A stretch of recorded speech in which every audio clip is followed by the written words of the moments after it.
Hi there everyone. It's me, Deadpan Bear, with a special bonus review that's also extra long. I've already reviewed Inception, but that was the spoiler-free review. In this video I'm going to talk more in specifics about the film. That means that this video will be full of spoilers, so if you haven't seen the film, I recommend you don't watch this video until you have. I always like films where there is no bad guy. I think they make for more interesting viewing.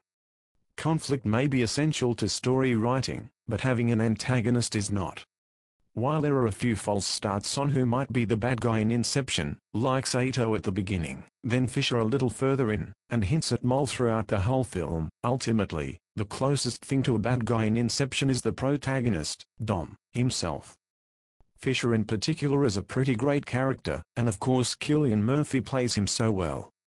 Fisher's catharsis near the end is probably the most emotionally moving and satisfying part of the film.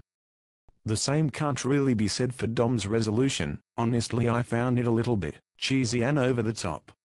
I think a part of this is the acting. Cillian Murphy is much more talented at being still and subtle than Leo DiCaprio is. Although don't get me wrong, I think Leo is a very good actor. The scene where Mole commits suicide showcases the realism of his performance. His desperation and pain was quite palpable there. Let's talk about the ending. The ending has spawned theories the likes of which haven't been seen since Lost ended. Some of the more popular theories include the obvious, it was all a dream, or, it was all real except for the last scene.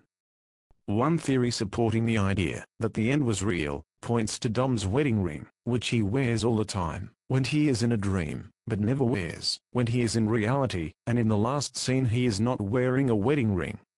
However, I feel that could be easily explained by the fact that he had dealt with his guilt and had moved on. The theory that it was all real except for the last scene, I feel has a lot of weight.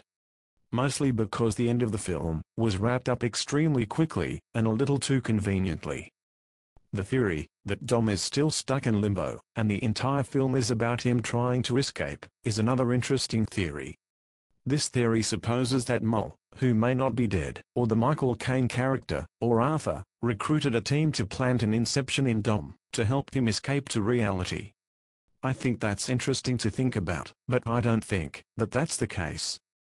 Personally, I don't think the question of whether it is real or not is in any way relevant to the film.